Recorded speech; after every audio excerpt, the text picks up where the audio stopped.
Hoy nos corresponde otra porción de Hebreos capítulo 11, que es el pasaje de la Biblia que hemos elegido para hablar de la fe. Yo quisiera hoy hacer una pequeña introducción con un pensamiento de Charles Spurgeon. Porque en Hebreos capítulo 11 dice la Escritura, en el verso 6, que no es el versículo que vamos a predicar hoy, vamos a predicar el 17 al 19. Todavía no vamos a abrir el título, solamente quiero que escuchen lo que voy a decir. Ese versículo dice: sin la fe es imposible ¿qué? Así que Spurgeon dice esto. Voy a leer textualmente. La fe, sin ella es imposible agradar a Dios. Entonces, si el fin principal del hombre es agradar a Dios, al hacerlo se agradará a sí mismo. Su fin glorioso es complacer a Dios.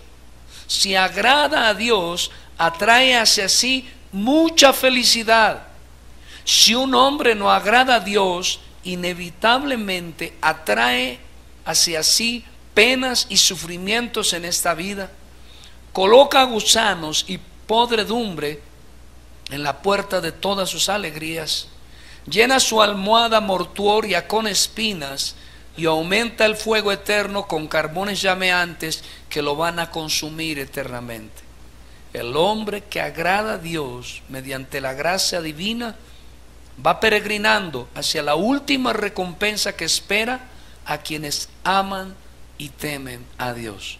Charles Spurgeon. Noten la centralidad de la fe en la vida del creyente. Dice la Escritura, antes aún de entrar en el tema de hoy, sin fe es imposible agradar a Dios. Y Spurgeon relieva la importancia, el objetivo primordial del hombre. Cuando Dios hizo al hombre a su imagen y semejanza, estaba proponiéndose una primera y grandiosa cosa, un fin en sí mismo, que le glorificara, que le agradara en todo. Pero como todos sabemos, el hombre pecó y por tanto el hombre no solamente detiene la verdad con injusticia, como dice en Romanos 1:18, sino que lejos de agradar a Dios ha despertado su ira. Y eso es lo que está diciendo Charles Spurgeon. Si el tema nuestro es el de la fe, debemos recordar que sin ella es imposible cumplir el propósito para el cual Dios nos creó. ¿Cuál es? Agradarle a Él, glorificarle a Él. Y dice Spurgeon que atraerá el que no agrada a Dios muchas desgracias sobre su vida, pero aquel que agrada a Dios, dice, inevitablemente atraerá sobre sí muchas bendiciones y mucha felicidad. Con esta introducción, entonces, toquemos el tema de esta noche que he titulado La fe en su clímax. Y vamos a basarnos en Hebreos capítulo 11 y vamos a ir del verso 17 al verso 19. Amén. Vamos a leer esa porción de la Escritura. Dice la Biblia: por la fe, otra vez esa introducción de muchos versículos de este capítulo, por la fe, porque la insistencia del apóstol Pablo, que creo que es el autor de los Hebreos, de la carta a los Hebreos, la insistencia del apóstol es enfatizar todo lo que lograron, alcanzaron, las hazañas, si me permite el término, gloriosas, que agradaron en tiempos pasados al Señor, pero quiere relevar e insistir una y otra vez que no lo hicieron por sí mismos, ni por su propia fuerza, ni por su propio poderío, ni porque fueran muchas cosas, sino que lo necio, lo insensato, lo débil, lo que no servía fue lo que escogió Dios. Y todo ello lo hicieron fue mediante ¿qué? ¿Cómo empieza este pasaje también? Por la fe.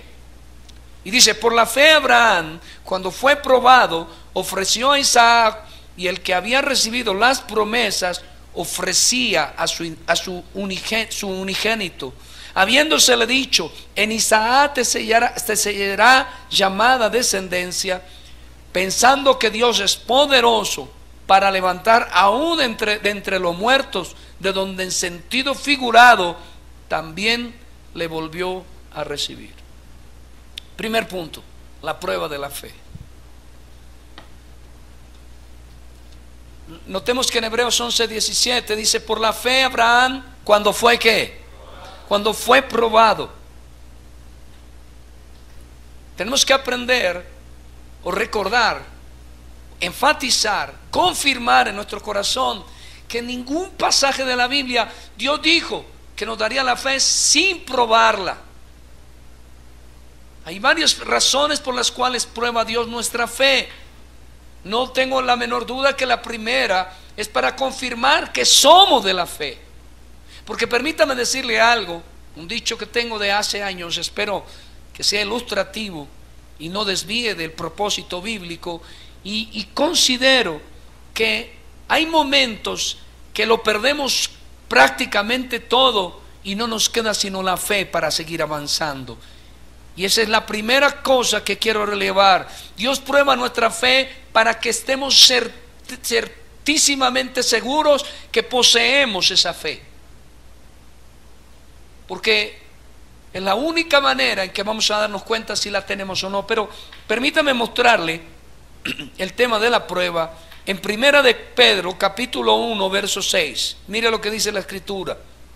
Notemos que dice aquí: en lo cual vosotros ¿qué? Os alegráis, aunque ahora por un poco de ¿qué? Si es necesario, tengáis que ser afligidos en ¿qué? Noten que la primera cosa que nos dice el apóstol Pablo al hablarnos de la prueba de nuestra fe, dice primeramente que debemos recibir la prueba aún con alegría. Hoy estaba oyendo un programa en Caracol mientras conducía el auto. A las horas de la tarde iba a recoger a Ana Paulín y no sé quién era el que estaba hablando allí. Obviamente creo que no es cristiano, pero decía ciertas cosas interesantes.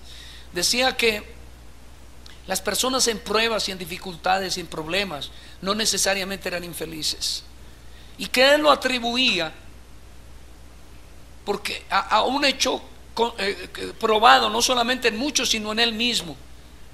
Insistió que el hombre puede llegar a tenerlo todo y ser infeliz, y el hombre puede no tener casi nada y sin embargo disfrutar de la vida y ser feliz. Y él decía: yo lo atribuyo a un sentido espiritual. Claro, no era cristiano, no habló de Cristo, pero creo que hasta aquí no erró en el blanco. El Señor nos está diciendo que a pesar de las dificultades, a pesar de la adversidad, nuestra vida y la fe nos provee un gozo que sobrepasa toda comprensión humana. ¿Cómo puede una persona en medio de la prueba tener paz? Y eso es lo que Jesús nos dijo: mi paz os dejo, mi paz os doy, pero es una paz que sobrepasa todo entendimiento. ¿Por qué lo decía? Porque Él sabía, no solamente porque lo decretó, sino por la condición caída de este mundo que nos aborrece, porque eso es lo que dice la Escritura, que el mundo aborrece a los escogidos porque aborreció a Cristo, por tanto, que es la cabeza, aborrece el cuerpo, que es la iglesia.